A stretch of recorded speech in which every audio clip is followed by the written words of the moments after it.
શાણો સાળંગપુર હનુમાનજી મંદિરનો અનોખો ઇતિહાસ અને મહિમા. નમસ્કાર, હું છું પ્રેરણા. સાળંગપુર અમદાવાદ જિલ્લાના ધંધુકા તાલુકા જિલ્લાના બોટાદ તાલુકાના સાળંગપુર ગામમાં આવેલું છે.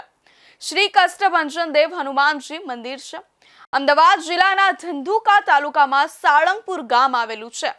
શ્રી કષ્ટભંજન દેવની શરણમાં આવેલો જીવ ક્યારેય ખાલી હાથે પાછો ગયો નથી. તેમની મનોકામના સદૈવ પૂર્ણ થઈ છે. આ ગામમાં કષ્ટભંજન હનુમાનજીની મૂર્તિ છે. ગુજરાતના બોટાદ જિલ્લામાં આવેલું સાળંગપુર કષ્ટભંજન હનુમાન મંદિર લાખો ભક્તોનું અતૂટ શ્રદ્ધાનું કેન્દ્ર છે, જેની સ્થાપના વિક્રમ સંવત 1905માં સ્વામિનારાયણ સંપ્રદાયના સંત સદગુરુ ગોપાળાનંદ સ્વામી દ્વારા કરવામાં આવી હતી. આ ધામની વિશેષતા એ છે કે અહીં હનુમાનજી મહારાજ ભક્તોના શારીરિક, માનસિક અને ગ્રહ પીડા જેવા તમામ કષ્ટોનો નાશ કરનારા દેવ તરીકે પૂજાય છે, જ્યાં તેમના ચરણોમાં શનિદેવ સ્ત્રી સ્વરૂપે બિરાજમાન છે. આધ્યાત્મિક શાંતિ અને ચમત્કારિક શક્તિઓ માટે જાણીતું આ મંદિર કિંગ ઓફ સાળંગપુરની ભવ્ય પ્રતિમા અને વિશાળ ભોજનાલય અને આધુનિકતા અને પરંપરાનો અદ્ભુત સંગમ રજૂ કરે છે. ગુજરાતના બોટાદ જિલ્લામાં આવેલું સાળંગપુર ધામ આજે માત્ર ભારત જ નહીં પણ વિશ્વભરના હનુમાન ભક્તો માટે આસ્થાનું કેન્દ્ર બન્યું છે. કષ્ટભંજન એટલે કે કષ્ટોનો નાશ કરનાર. જે ભક્ત અહીં સાચા હૃદયથી દાદાના ચરણોમાં શીશ ઝુકાવે છે, તેના તમામ દુઃખો દૂર થાય છે, તેવી અતૂટ માન્યતા છે. ગોપાળાનંદ સ્વામીએ કરી હતી આ મંદિરની સ્થાપના. આ મંદિરનો ઇતિહાસ સ્વામિનારાયણ સંપ્રદાય સાથે જોડાયેલો છે. વિક્રમ સંવત 1905માં સદગુરુ ગોપાળાનંદ સ્વામીએ આ મૂર્તિની પ્રતિષ્ઠા કરી હતી.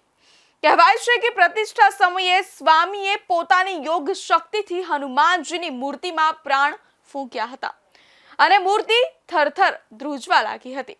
સ્વામીએ હનુમાનજીને આદેશ આપ્યો હતો કે જે કોઈ દુઃખી જીવ અહીં આવે તેની રક્ષા કરજો અને તેના કષ્ટ હરજો. આ મંદિરમાં 25 ફૂટ પહોળો સભા મંડપ છે, જેને આરસના પથ્થરથી જડવામાં આવ્યો છે. હનુમાનજીની મૂર્તિ ત્યાં રૂમમાં પ્રસ્થાપિત કરવામાં આવી છે. આ રૂમના બારણા ચાંદીના છે. આ મૂર્તિની પૂજા બ્રહ્મચારી બ્રાહ્મણ દ્વારા જ કરવામાં આવે છે. સાળંગપુર હનુમાનજીના મંદિર પાસે સ્વામિનારાયણ મંદિર આવેલું છે. આ મંદિર અક્ષર પુરુષોત્તમ સેવા સંસ્થાનનું મંદિર છે. તેમાં સ્વામી સહજાનંદ સ્વામી યજ્ઞપુરુષદાસજીની પ્રતિમાઓ છે. સ્વામી સહજાનંદ સ્વામીના પગલા છે અને અન્ય મંદિર રાધા કૃષ્ણનું મંદિર છે. આમ સાળંગપુર હનુમાનજીના મંદિરનું ઘણું મોટું મહત્વ છે. તો શા માટે શનિદેવ હનુમાનજીના પગ નીચે છે તેવો પ્રશ્ન થતો હશે. તો મંદિરમાં હનુમાનજીના રૌદ્ર અને તેજસ્વી સ્વરૂપના દર્શન થાય છે. તેમના પગ નીચે શનિદેવ સ્ત્રી સ્વરૂપે બિરાજમાન છે. પૌરાણિક કથા મુજબ જ્યારે શનિદેવની પનોતીથી લોકો ત્રાહિમામ પોકારી ઉઠ્યા હતા, ત્યારે હનુમાનજી શનિદેવને દંડ આપવા તૈયાર થયા. શનિદેવ જાણતા હતા કે હનુમાનજી બાળ બ્રહ્મચારી છે અને તેઓ સ્ત્રી પર ક્યારેય હાથ નથી ઉપાડતા. તેથી શનિદેવે બચવા માટે સ્ત્રીનું રૂપ લીધું અને હનુમાનજીના ચરણોમાં શરણ લીધું. ત્યારથી શનિદેવ અહીં હનુમાનજીની સેવામાં બિરાજમાન છે અને ભક્તોને શનિની પીડામાંથી મુક્તિ અપાવે છે. કિંગ ઓફ સાળંગપુર અને આધુનિક સુવિધાઓ. આજે સાળંગપુર મંદિર બદલાતા સમય સાથે ભવ્ય બન્યું છે. 54 ફૂટ ઊંચી મૂર્તિ. તાજેતરમાં સ્થાપિત કરવામાં આવેલી કિંગ ઓફ સાળંગપુરની વિશાળ કાંસ્ય પ્રતિમા આકર્ષણનું કેન્દ્ર છે. હાઈટેક ભોજનાલય.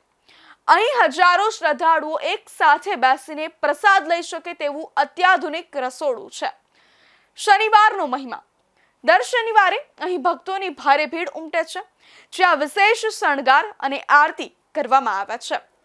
જો તમે પણ માનસિક શાંતિ કે ગ્રહ પીડાથી પરેશાન હોવ તો એકવાર સાળંગપુરના રાજાના દર્શને જરૂર જશો. દાદાના દર્શન માત્રથી હૃદયમાં નવી ઉર્જાનો સંચાર થાય છે. તો આવા જ અવનવા ટોપિક જાણવા માટે જોતા રહેજો ઇન્ડિયા ન્યૂઝ ગુજરાતનું ડિજિટલ પ્લેટફોર્મ. નમસ્કાર.